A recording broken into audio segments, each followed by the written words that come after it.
So this is Frontier Life, Borderlands Settlement and Colonial Encounters is the subtitle. And this is really, a unique primary source collection in that it's a digital primary source platform that brings together, well, primary source material from not only 150 sub-collections, but three and to four separate temporal and geographical frontiers. So we're bringing together material from Southern Africa, North America, and also Australasia as well into one platform.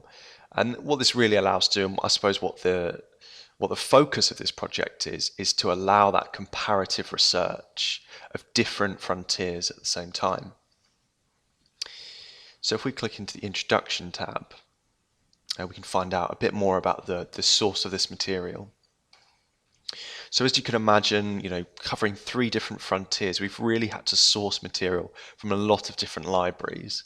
And you can actually see here just the scale of this project. It really is vast. As I mentioned, 150 sub-collections made up of different document types, whether they be from official records from certain bodies or certain companies, or personal papers and diaries. They're all under one roof and all cross-searchable. So a huge array of source archives. And I just want to take you into the thematic guides as well. So just give you a kind of an idea of some of the key themes that are covered in this resource. Again, if any of these are of interest to you, you can just click into these, and then we've actually linked to documents that are particularly relevant to each of these key themes throughout. So not only is this a great way just to get an idea about the scope of this collection, but it's also a really useful starting point maybe for early researchers or undergraduate researchers who are focusing on this area. Let's head back to the introduction tab. And we also have this take a tour feature as well. And this is just a good way to get to know, I suppose, the key areas of the resource, and how it's broken down, a little bit how the functionality works as well.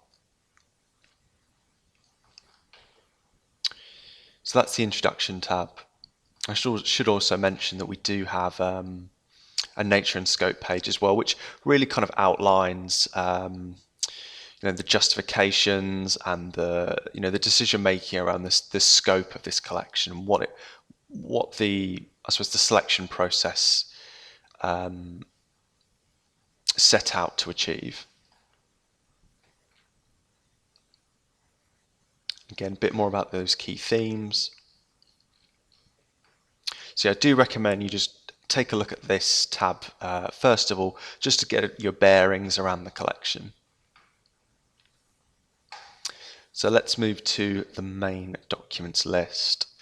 So for those of you that have seen an Adam Matthew resource before, this is slightly different. So we've really upgraded the functionality because this is such a vast collection across huge geographic zones, and actually huge temporal zones as well. We've really tried to enhance the functionality to make the filtering and make the searching much more refined and much easier to get to the material you need. So you can see the region filters here on the left. We also have that by library and archive. Just move this out of the way. And we also have that by document type as well. So I was talking about the vast ranges of material from a huge number of libraries, so we can see all of those document types there.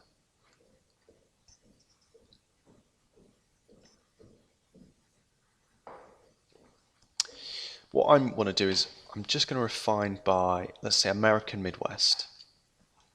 Then once I refine by region, we can see some of our key themes boxes changed there, and that really filters out documents that aren't relevant anymore to this region. So I'm actually just going to view all documents. Actually, now let's go for exploration, expeditions, and travel.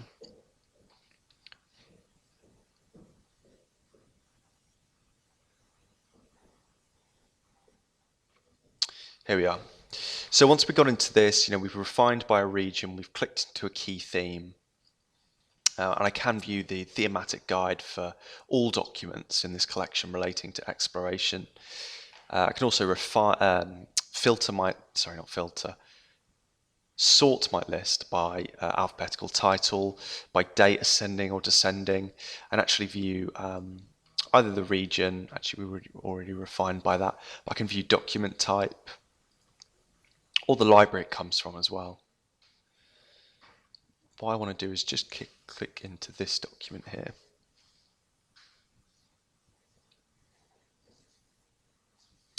So this is pretty familiar if you've seen an Adam Matthew resource before. We can see the thumbnail view across the top here, the ability to download this document or specific pages to PDF. I can save it to my personal repository, and obviously all of the metadata here as well. Pretty lengthy metadata for this one. We can see here this document is from the Missouri History Museum, and this is from the William Clark papers. So in terms of the North American frontier, this is an incredibly important sub-collection of personal papers from William Clark. What this is actually the course of his journey, really, across, I think, the Missouri River. So if I just blow this up full screen, we can actually see where Clark was going day by day in, I think it was 1804, I saw in the metadata earlier, so May the 14th. See he's heading west, 4 miles covered this day. And this is, the Clark material is vast. It's a whole sub-collection dedicated to his personal papers. So if we're looking at, I suppose, a personal experience of the North American frontier, this is a fantastic sub-collection to start on, and obviously an incredibly famous individual as well.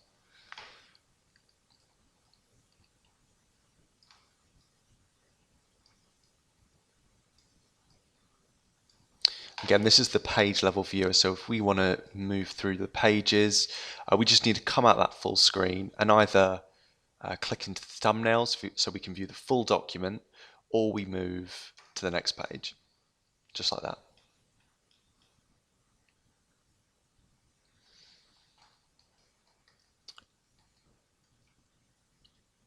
There we are. It carries on like that. And just a reminder, as we saw at the document details level, where we were using the thumbnail viewer, you can download all of these documents either in full or by page, just using this button at the top here. So I'm going to head back to the documents list now.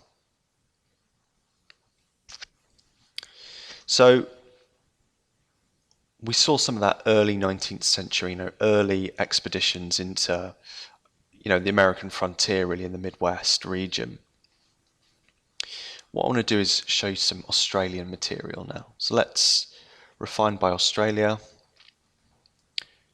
So I don't really want diaries, I don't really want personal papers. I want material relating to government and government and politics. Now, once I refine by region, I can actually refine by library as well. Everything where there's no material will be grayed out, so you can just see the relevant ones. Let's see, I'm just interested in the National Archives UK, so I'll apply that filter.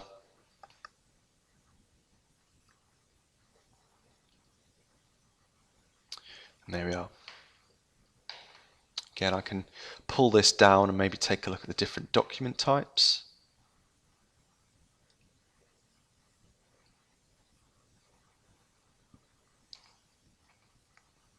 Now, I thought in terms of the Australian frontier and the beginnings of British colonialism in Australia, I thought this was an incredibly important document. So Arthur Phillips, as the metadata explains here, was the first governor of Australia, and this is as a report he wrote about the journey from the Cape of Good Hope on the southern tip of Africa through to Australia. And this really covers not only the journey, but more importantly, certain key events, whether that be the first encounters with indigenous peoples in Botany Bay, as well as the setting up of these early encampments, when these military men were first arriving in Australia. Again, if we just let's move to the thumbnails tab, and we can just get a quick overview of the full document.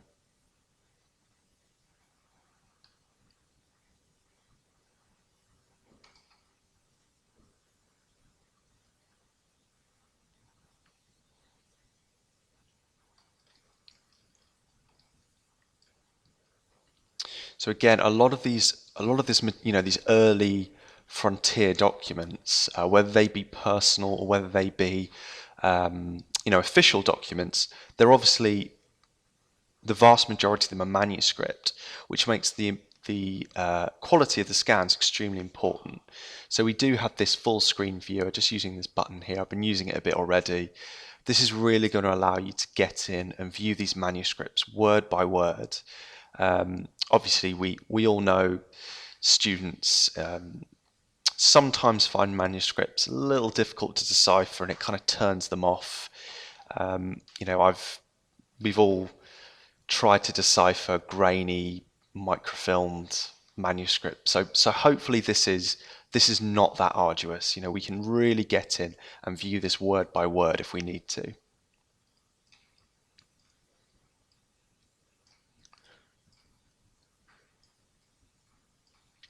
Luckily, Arthur Phillips is pretty neat in his handwriting, but this document really goes on to discuss in the later pages, about how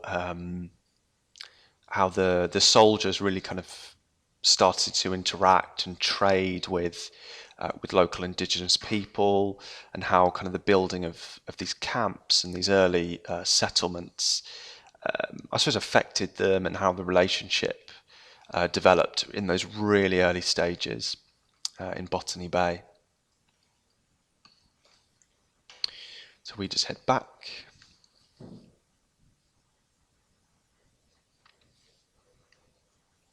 Again, if we need to kind of gain some context, all we do is come back to the document details level, and we can see all of the metadata here. And I should say that if you do find a document that's of particular relevance, maybe you were interested in Arthur Phillip, for example, you can actually just click through his name, and that will search the entire collection for material either by him or relating to him. So if he appears either in the body of the text, if it's printed, or if he appears in the metadata, then clicking his name here will return when you run that search. Okay, so that's just a sneak peek at one document relating to those kind of early frontier days in Australia. So if we head back to the home page, we do have, as we saw there in the documents list, we do have a small kind of basic search bar in the top right hand corner here, or you can just come back to the home page. And to be honest, we find that this is the way that students are going to be accessing this resource, just using the big old search bar on the home page. And that is absolutely fine, So we're going to run a search for York Factory.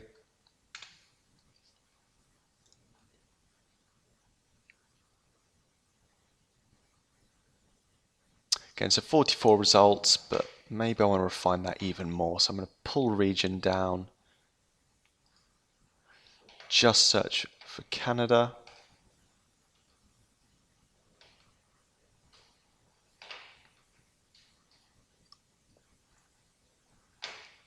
And this is what I wanted to show you. So we have a lot of material on this platform relating to the Hudsons Bay Company, who were an incredibly influential private organisation that, I suppose were pivotal to the mining and the fur trade in in Canada or up in the Northwest, around these kind of early frontiers days. So late 18th and I suppose the first few years of the 19th century as well. And I found this, which is actually a diary of occurrences from a factory manager who was working for the Hudsons Bay Company. And this is a really detailed diary about, not only the daily occurrences of this factory, but also the trade interactions between, the employees of the Hudson Bay Company and the local indigenous peoples as well. And this was, a really important trade relationship that they had. And this diary gives quite an interesting, I suppose, personal perspective to that. So again, let's see, diary of occurrences here. Again, very neat handwriting.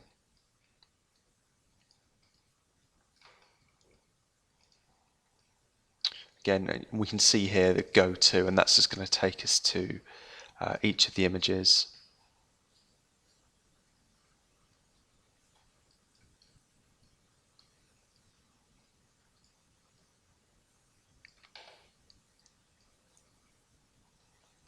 And as I've vaguely touched on already, but I just want to re-emphasize, when we find diary materials like this, we can see the contents here. And what we do, as this is manuscript material, it's not full text searchable. So the way we counter that is by going through all of these documents page by page and writing out, a detailed list of what's happening in this diary in the contents field of the metadata.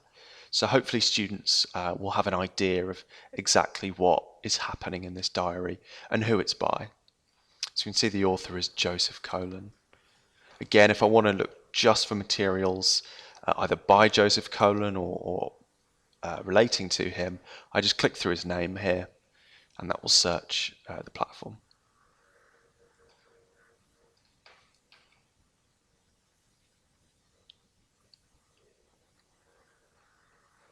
Okay, so let's head back to the home page. I want to run a search for Colonel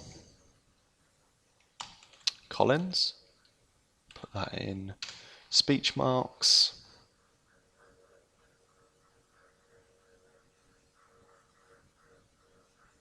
Okay, so when we run our searches on the home page, one thing that you may have noticed is popping up is in the top right hand corner here, and this is just briefly before we come into this document here. AM Explorer is our universal search tool, and whenever you run a search in Frontier Life, this is going to pop up if your search is returning results in other Adam Matthew collections. So maybe that's American Indian Histories and Cultures, maybe that's American West, maybe that's Confidential Print North America. It's incredibly surprising, the material that will be returned from your searches. So I do encourage you just to view results. That will take you out to a separate tab, and you can actually see all of the collections that have material relating to your search. So just a little tip there. I'm going to click into this document here.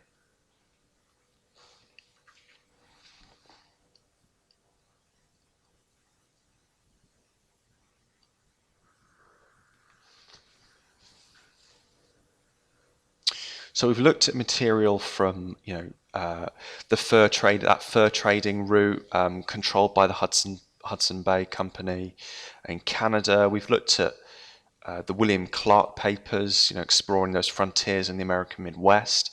We've also looked at that Arthur Phillip diary as well, covering the Australian frontier. Now this is the last document I wanted to show. I realise we're nearly out of time. And this is material relating to the northeastern frontier of Cape Hope, which I suppose now is South Africa. And there is a vast amount of material, particularly from the CO48 file classification at the National Archives, we can see there, relating to the British government position and individuals within the British government who were positioned in southern Africa right the way through the 19th century. So this is a report by Colonel Collins, who was an incredibly high up military figure stationed in southern Africa, reporting on, I suppose, hostility between indigenous peoples in southern Africa and the British soldiers that were, I suppose, advancing and trying to increase settlement size. And luckily, as with a lot of British military scribes at this point, he indexes all of his reports, which is a huge godsend. So we can see just the start of the index here, and this goes on for a couple more pages. And most of the Southern Africa material is actually indexed, so that's one good thing about government documents.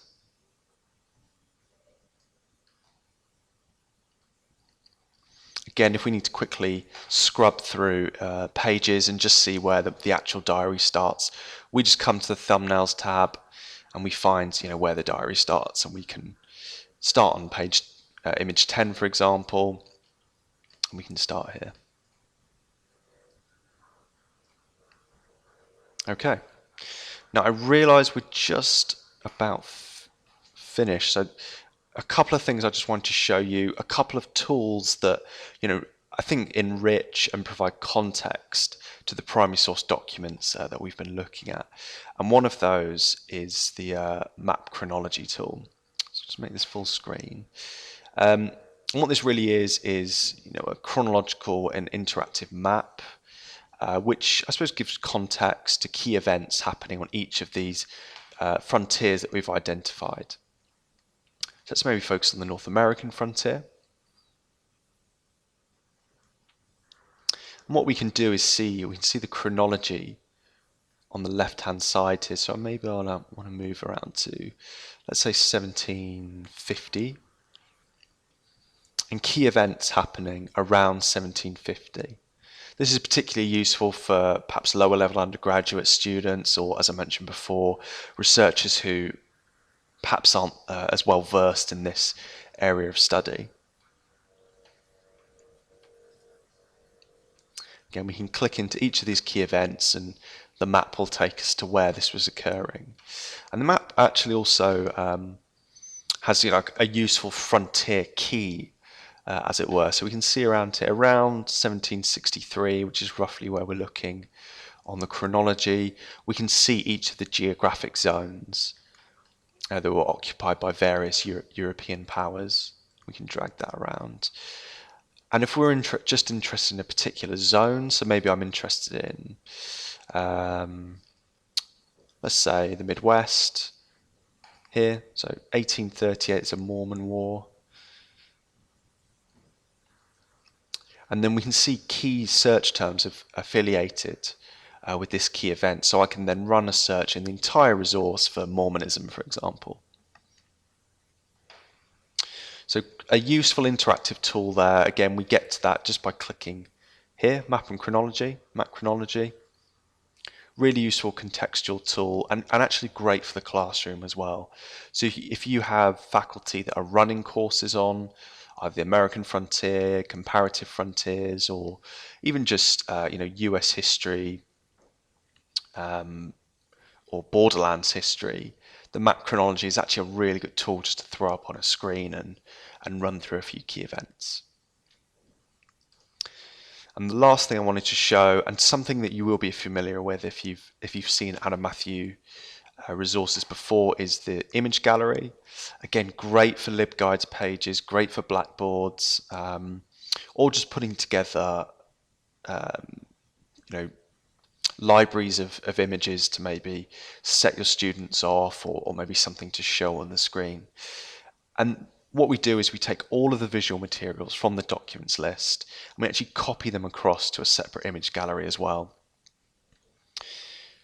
What we can do here is maybe I'm just interested in, let's say, maps. So I'm just interested in maps. I'll just filter by them. And I'm just interested in maps relating to Africa South. And then what I can do is select each of these maps that look relevant, for example. And then I can either export all of those to PDF. I can actually run a slideshow of them as well.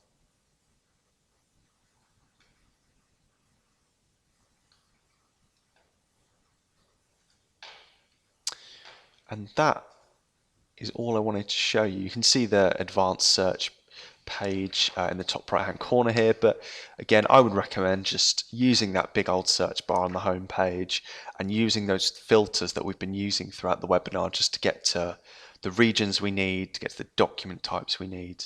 I would say that is by far the most effective way to get to it.